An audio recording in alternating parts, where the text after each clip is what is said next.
gezimin sonuna gelmiş bulunuyorum.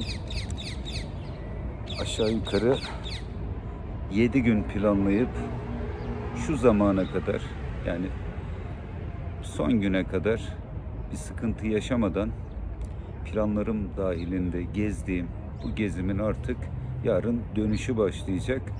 Bugün artık Madrid'de bir gece daha kalıp yarın Porto'ya geçeceğim. Diyeceksiniz, zaten Porto'daydın, niye Porto'ya gidiyorsun?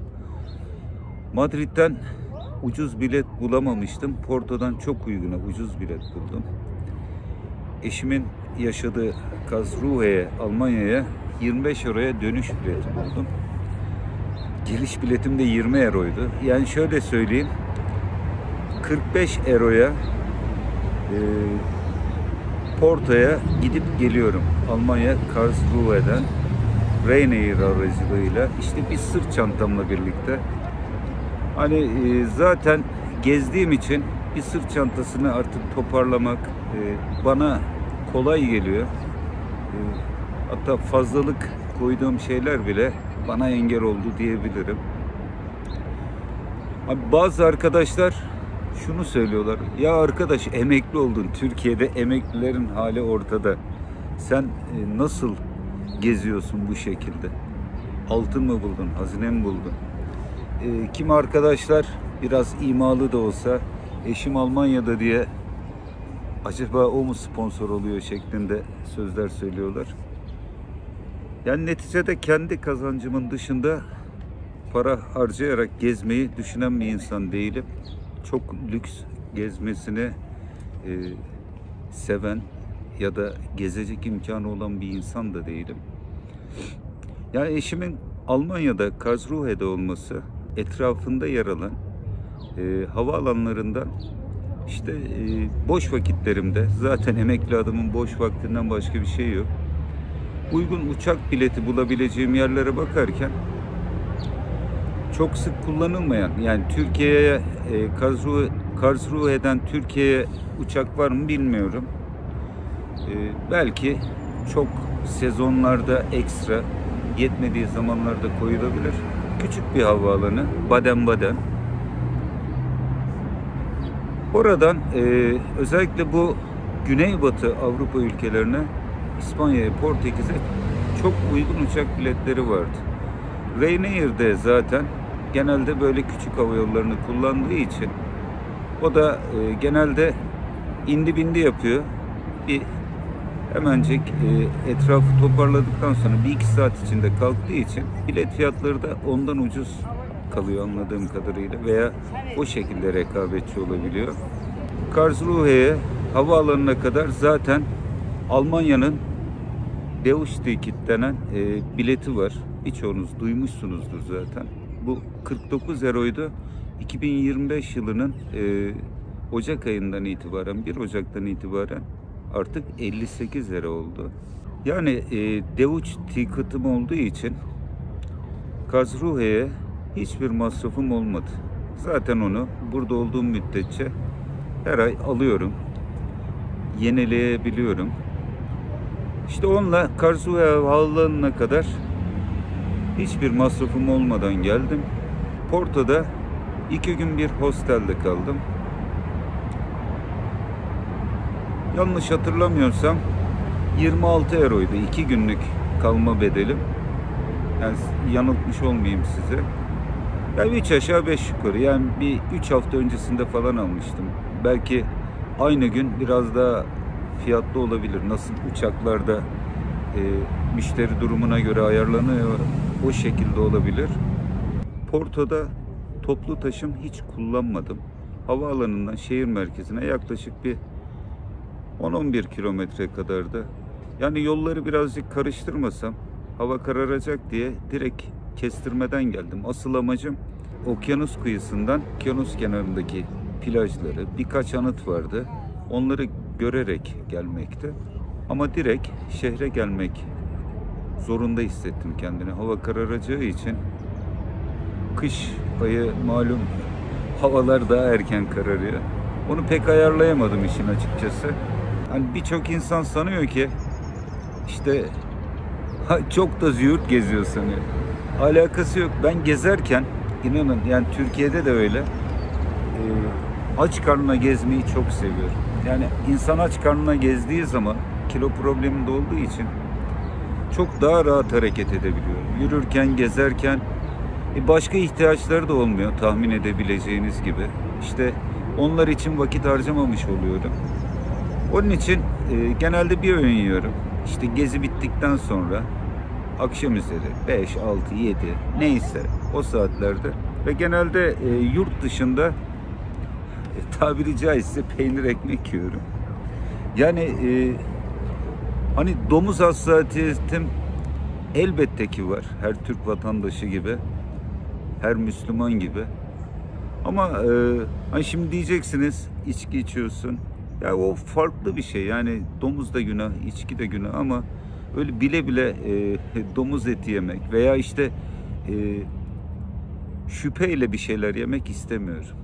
Yani hem bu benim sağlığımı bozacak. Zaten planlı gelmişim. Rahatsızlanıp sıkıntı yaşamamak adına. Peynir ekmek tarzı. İşte marketlerde gidiyorsunuz, alıyorsunuz. İşte beni bir günlük, 2 günlük alacak kadar. Genelde Avrupa'da çok yaygın şu baget türü ekmekler ya da brötchen denen küçük ekmekler var. Çok fazla da yemiyorum işin açıkçası. Yani tabiri caizse şöyle söyleyeyim. 400 gram peynir bir bagetle yiyorum. Yani şöyle düşünün. Baget o kadar ağır değildir. Yani peynir arası o Gouda peyniri denilen Hollanda peynirini çok seviyorum. Peynir arası ekmek yiyorum. Tabii ki yanında domates alıyorum. İşte bu mevsimde taşıması, soyması beni sıkıntıya sokmayacak şekilde olduğu için mandalina alıyorum. Genelde bu tarz şeyler yiyorum. Daha sonra Porto'dan Lizbon'a Flixbus'la geçtim. Flixbus malum Türkiye'de de Kamil Koç'la birlikte çalışıyor veya satın aldı. Tam statüsünü bilmiyorum ama yine aynı uçak biletini aldığım gibi 3 hafta öncesinden ben biletlerimi almıştım. Hani son gelmeden 3-5 gün önce baktığımda fiyatlar onlarda da artıyordu.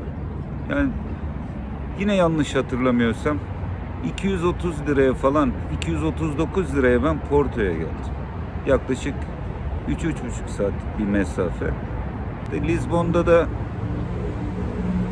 işte hostelde aşağı yukarı bir 14 euro falan verdim. Lizbon'da ne yedim? Yine Aldi Market'e girdim. Orada 3 tane şöyle hamburger ekmeği gibi. Brötchen'dan az büyükçe. 3 tane parça ekmek aldım. Yine 400 gram peynir aldım. İşte bir meyve suyu aldım. Elma aldım. Evet, elma aldım. Aşağı yukarı yanlış hatırlamıyorsam 5 euro civarı bir para verdim. Lizbon'da bir gece kaldım hostelde. Yine toplu taşıma için bir ücret ödemedim. Özellikle gece Madrid'e yaklaşık 8-9 saat sürüyor. Dedim geceyi otobüste geçiririm. Yine Flixbus'ta almıştım biletimi. Yine yanlış hatırlamıyorsam bir 14-15 euro civarı falandı. Madrid'e geldim. Madrid'de sabah biraz erken indiği için Madrid bayağı soğuk. Videomda da söylediğim gibi Fethiye'den Ankara'ya gelmiş gibi oluyorsunuz. Bayağı soğuk. Yani bu mevsimde ocağın 13'ünde indim. Bugün ocağın 14'ü. Sabah 10'a 11'e kadar güneş açana kadar epey de soğuk oluyor. Bir kahve içmiştim. Orada hazır makineden bir kahve. Yani 1.20 falandı zannedersem. Cappuccino içmiştim. Şaşırdım yani. Gerçekten şaşırdım. Daha sonra işte gezdim. Yine planladığım gibi ilk günde nereleri gezebilirim diye plan yapmıştım. Hemen hemen planladığım şekilde gezdim. Ama gece uykum az olduğu için hemen hostele 3'te giriş yaptım. Hostele ne verdim? Booking'den alıyorum. Booking indirim de uygulamıştı. Onun için 13'e falan düşmüştü. 23'e falan düşmüştü zannedersem. İşte hostele gelmeden önce yine yiyecek bir şeyler almıştım. Bir ciabatta ekmeği almıştım. İşte 1 kilo mandalina aldım. Domates aldım. 2 tane bira aldım Heineken. Toplam bir 8 euro civarında da bunlara verdim. Ne yaptı? Yani beni bugün de idare etti. O dediğim gibi o ciabatta ekmeğini 2'ye böldüm. Yarısını dün yedim peynirle, domatesle. Bugün içinde yine geri kalan kısmını yine aynı şekilde yedim. 2 de su almıştım bakın. Bu büyük 1,5 litrelik sular vardı. Bu alışverişim 8 euroluk dediğim alışverişin içinde.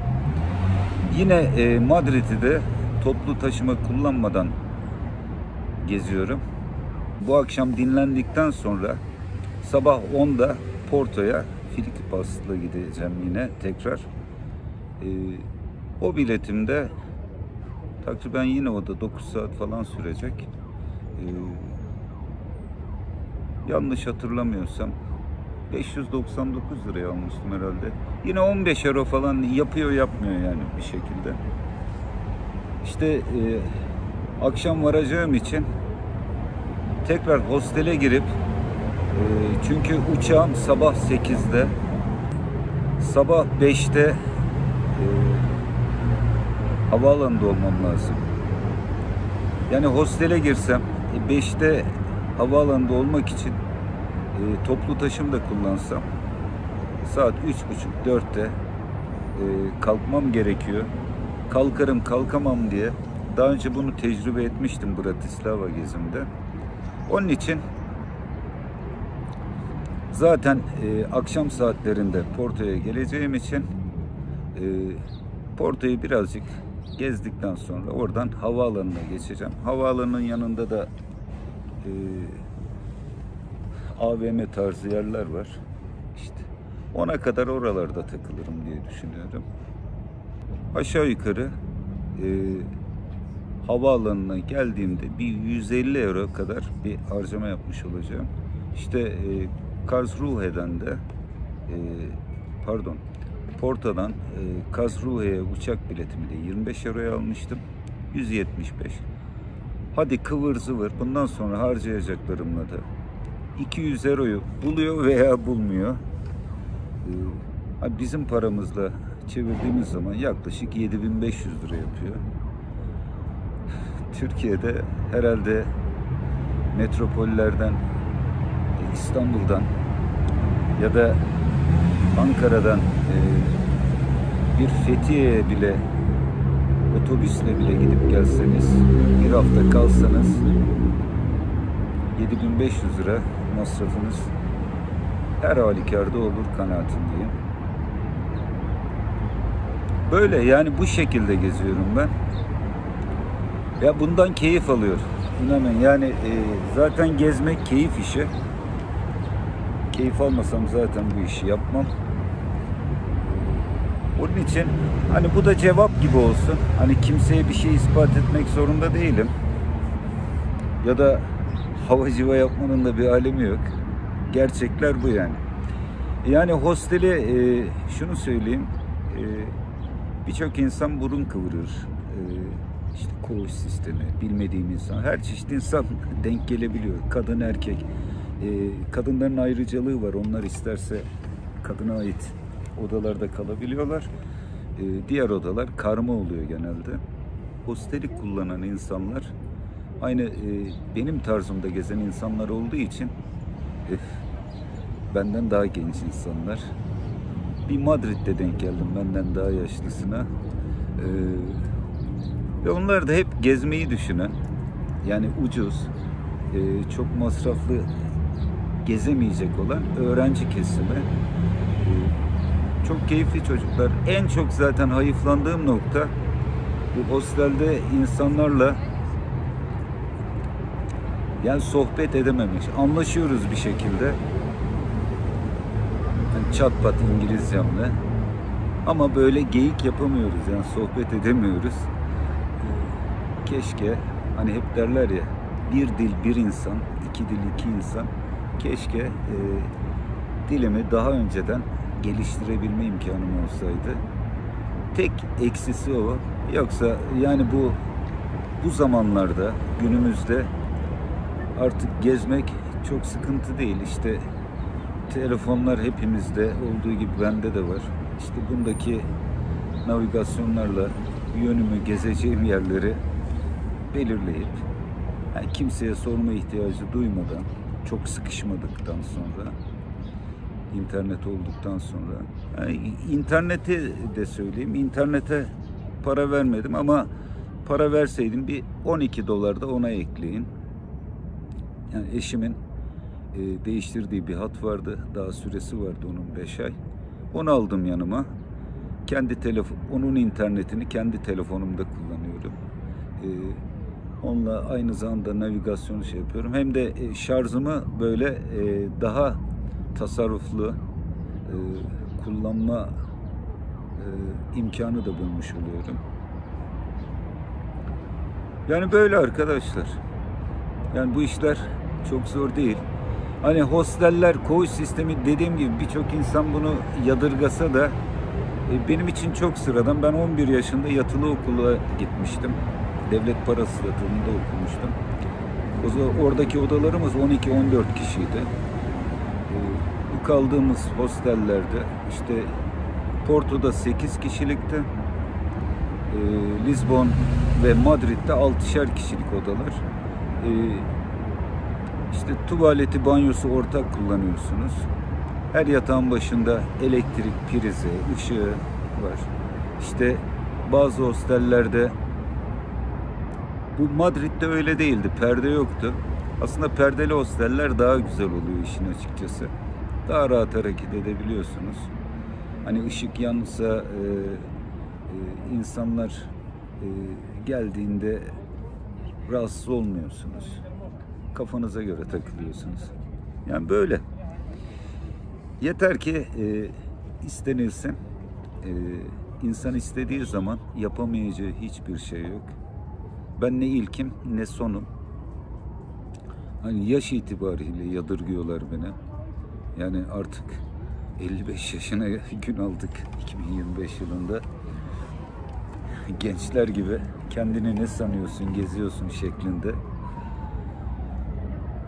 Ne diyeyim, yani ben bu işten keyif alıyorum. Yani bu şekilde aşağı yukarı bu İspanya ile birlikte 13.